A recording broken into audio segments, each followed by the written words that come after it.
Sénégal, bonjour. Et qui disait il y a qu'un petit d'un pays, yo bout de gamo que nous fouf. En tout cas, Tribune continue de révéler ce matin audition de magistrats par les députés. Le Conseil constitutionnel renvoie encore au Pastef les patriotes sa copie. Mbadou. Bon, l'Alliance Sauver le Sénégal de Babacar Mbaye Ngaraf s'en félicite et demande tout simplement et tout bonnement aux autres juridictions de s'inspirer des sages. En d'autres termes, l'Alliance Sauver le Sénégal de Babacar Mbaye Ngaraf à propos justement de la décision du Conseil constitutionnel de dire niet à l'audition des magistrats par les députés semble évoquer le ciel en déclarant Alhamdoulilah, Alhamdoulilah, Alhamdoulilah. Bon, retournons tout simplement et tout bonnement ce qu'il a lieu de retenir d'après Tribune quotidienne, à savoir l'Alliance Sauver le Sénégal de Babacar Mbaye Ngaraf. Babacar Mbaye Ngaraf, Nitkoubach, s'en félicite tout en demandant aux autres juridictions de s'inspirer des sages. Et c'est avec beaucoup de sagesse que réagit en tout cas Babacar Mbaye Ngaraf de l'Alliance Sauver le Sénégal à propos de la décision du Conseil constitutionnel s'opposant à l'audition des magistrats par les députés. Bon, retenons également ce qu'il a lieu de retenir dans cette histoire, comprenez, le juge Yaham Keïta. Le juge Yaham Keïta a raison sur le député Amadouba. Bon, Amadouba qui aura probablement de quoi détaler avec la queue entre les jambes en lisant bien entendu Ndiaga Sylla, expert électoral de son état. Et en l'état, il convenait de noter d'après Tribune quotidienne rejet de certains articles du règlement intérieur de l'Assemblée nationale. Et là, Ndiaga Sylla évoque une méconnaissance totale, pour ne pas dire globale, du principe de la séparation des pouvoirs. En d'autres termes, ceux qui ont initié justement cette disposition portant audition des magistrats par les députés dans le règlement intérieur de l'Assemblée nationale, d'après Ndiaga Sylla, expert électoral de son état, dans Tribune quotidienne ce matin. D'où les propos de Ndiaga Sylla, expert électoral de son état, à savoir la représentation nationale a par moment méconnu la portée du principe de séparation des pouvoirs aussi. C'est une substance, ce que le juge constitutionnel vient de rappeler avec justesse. Ndiaga Sylla Dixit toujours nous livre Tribune quotidienne ce matin.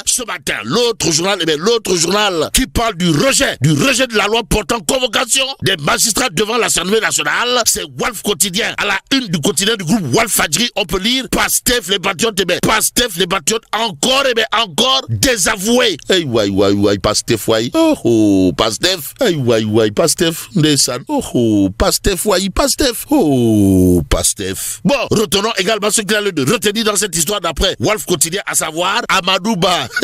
Amadouba mouille maître Aïssata Tall Sall et Tafsir Choy. Wala box, on peut tenter de dire que retenir d'autres, sinon ce que nous livre le peuple quotidien. À la une du journal, on peut en tout cas lire reniement à l'APR, le Conseil constitutionnel désavoue totalement, pour ne pas dire complètement, et voire carrément encore l'Assemblée nationale. S'agit-il là d'un bleu qui ne dirait pas son nom? En tout cas, c'est au nom du droit à l'information que l'As quotidien indique des parties du nouveau règlement intérieur de l'Assemblée nationale jugé contraire à la charte suprême. Les sages rejettent tout bonnement quatre dispositions. Bon, le Conseil constitutionnel propose la réécriture de certaines dispositions, informe bien entendu l'As quotidien ce matin, le journal Les Échos de faire retenir une déculottée. En tout cas, modification du règlement intérieur de l'Assemblée nationale, la majorité parlementaire encore humiliée. Voilà le titre qui barre la une du journal Les Échos, écho favorable ou pas. En tout cas, le rappel alors du Conseil constitutionnel a lieu bien entendu dans le journal. Que retenir d'après le quotidien Les Échos, sinon 4 censures nettes aussi. Un nom ferme à la convocation des magistrats, informe en tout cas le journal Les Échos. Bon, restons avec le journal Les Échos qui, à propos des insultes contre le directeur des programmes de la TFM, nous renseigne Ibrahima Gueye alias Naïler s'excuse publiquement, tandis que Boubendour pardonne Ibrahima Gueye Naïler arrêté malgré ses excuses, informe Les Échos avant d'ajouter Boubendour a maintenu sa plainte contre Feuz Niang. Et pendant ce temps, le Dakarois continue de parler de vagues de soutien à Badara Gadiaga. En tout cas, une forte délégation conduite par Mohamedou Madana Khan Nitkoubach, où le leader de la plateforme Dundu s'est s'est rendu chez le chroniqueur. Que retenir à ce sujet? Sinon, Waougor à Mohamedou Madana Khan de la plateforme Dundu, qui a été à la tête d'une très forte délégation en visite chez le chroniqueur Badara Gadiaga. Informe bien entendu le Dakarois. Restons avec le journal qui, au chapitre de la dette cachée, de nous apprendre que Ndeketeyo, le FMI, le FMI passe au crible le rapport Mazars. Bon, le Dakarois continue de renseigner. Les conclusions seront bientôt disponibles. Aussi, une mission du FMI est attendue à Dakar à la fin du mois d'août. D'où le titre qui barre la une du quotidien, le quotidien. Le journal de révéler reprise de la coopération avec le Sénégal. Le FMI en trouve la porte. Le fonds accueille favorablement le rapport Forvis Mazars, informe le quotidien avant d'ajouter une mission attendue à Dakar à la fin du mois d'août. Aussi, il est question de ce que dira Julie Kozak du FMI, à savoir la mission en profitera pour discuter des contours d'un nouveau programme du FMI avec le Sénégal. Aux Sénégalaises et aux Sénégalais, Direct News de nous apprendre quand le FMI et le Sénégal, Madame Julie Kozak, très optimiste. Y a-t-il lieu là de dire Alhamdoulilah? En tout cas, le Yaram Kalla s'imposerait au regard de ce qu'explique Daoul Chow, biétiste de Direct News. En tout cas, le Fonds monétaire international FMI prévoit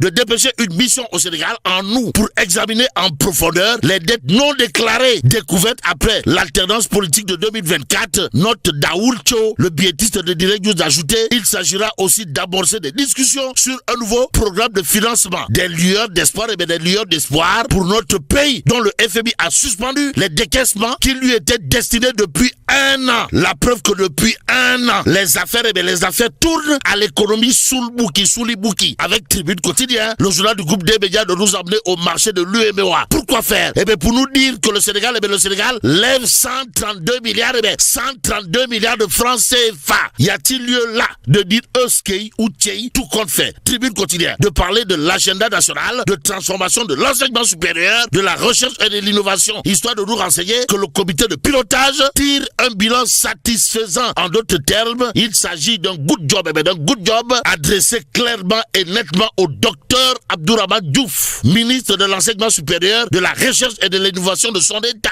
et en l'État. Le comité de pilotage tire un bilan satisfaisant de l'agenda national de transformation de l'enseignement supérieur, de la recherche et de l'innovation. Note bien entendu Tribune, le journal du groupe des médias, de nous apprendre également que nommé directeur exécutif du chapitre Sénégal, Moussa Diakhaté, ancien président de la commission des lois à l'Assemblée nationale, ou encore Borom Dakar Plateau s'impose au niveau des organisations internationales. Actualité nationale avec Tribune Quotidien qui apparemment nous renseigne que celui qui marche son territoire petit à petit au niveau des organisations internationales, c'est Moussa Diakhaté, ancien président de la commission des lois à l'Assemblée nationale de son État et en l'État. Le quotidien en relief de parler du bulldozer du landerneau politique sénégalais. Aux Sénégalaises et aux Sénégalais, il est question pour le quotidien en relief de mettre en relief Bougane Gueye Dany. Bon, figure politique du Sénégal. Bougane Gueye Dany, c'est comme qui dirait la voix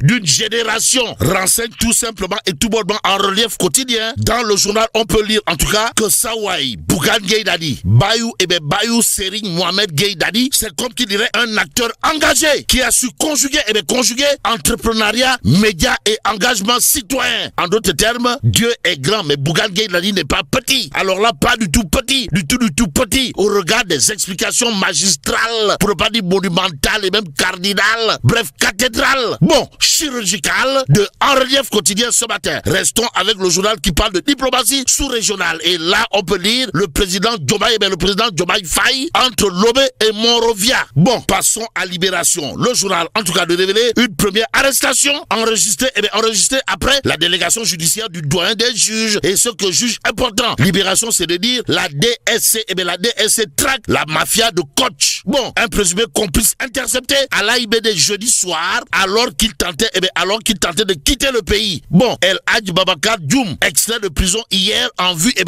d'une confrontation. Renseigne bien entendu Libération, et c'est en toute liberté qu'il convenait de terminer avec l'Observateur l'Obs, le journal d'indiquer cybersécurité, un présumé complice de Coach Cueilli. Bon, en provenance de la France, El Hadji D a été arrêté par la DSC jeudi à l'aéroport au moment où il s'apprêtait à embarquer pour Milan. Bon, auditionné hier jusqu'en début de soirée, puis placé en garde à vue, il aurait des liens directs avec El Hadji Babacar Djoum, alias Coach, et là, mais là, tu dong de Tchei Allah. Bon, que Dieu préserve le Sénégal.